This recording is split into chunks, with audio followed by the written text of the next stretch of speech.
many of us in Congress, Bonnie Watson-Coleman's here with me today, but many of us in Congress are in solidarity with you. We support your effort. We know how hard it is for all of you to be here today because of your families and every sacrifices that you're making. Now, I just want to make 2 points here today. One is, when a company like Verizon is making all these huge profits and doing so well,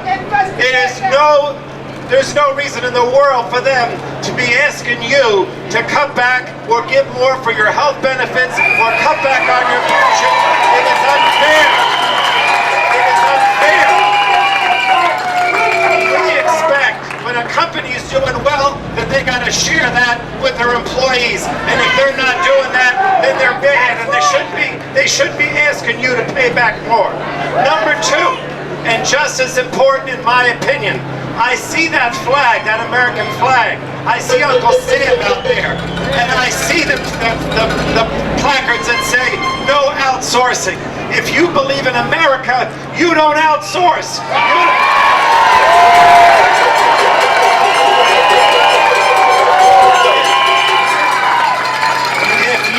If you believe in America, you don't send jobs overseas and try to undermine American workers. That is wrong. Don't fly that American flag, and don't say that you care about America if that's what you're doing. So Verizon,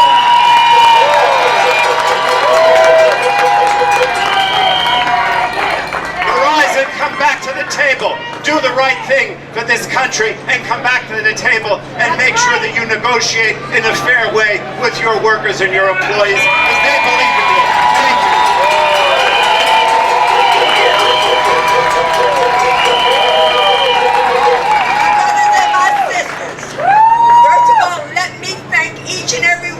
For standing up today. You're not standing up for just yourselves.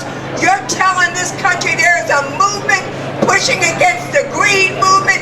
It is the everyday working families movement, and you'll not concede until we win.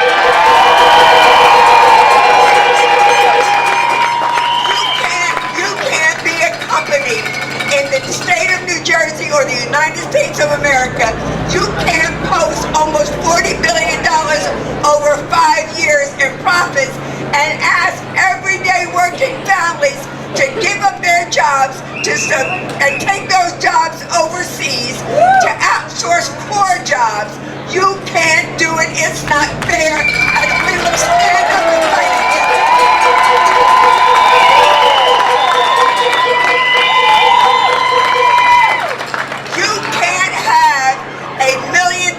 Job and ask somebody who's making $60,000 and $70,000 and $80,000 to give up on that which they earn and what our families need in order to be a strong, healthy, working middle class.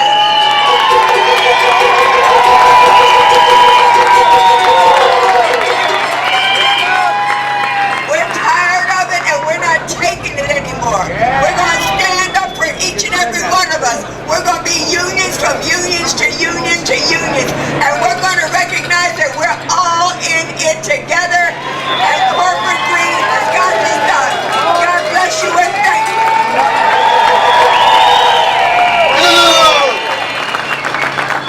All right, here's a statistic that certainly doesn't work in Trenton, but it does in Washington. There's 211 lawyers. There's only 1 electrician. We need more up there. We got a carpenter, we got an iron worker, we got a painter. That's it. 435 members. That's the difference between Trenton and Washington. We don't see the rallies that we see here down in Washington. And to my brothers in the IBW and my brothers and sisters in the CWA, this is really a microcosm of what's going on in our entire country. 30 years ago, CEO to the worker was 30 times. Today it's 300 times. And that's what we got to make a change here. We're sending out what they call a Dear Colleague letter to make sure that everybody's together and send it over to the CEO. But this might be a long, long haul here. This isn't a sprint.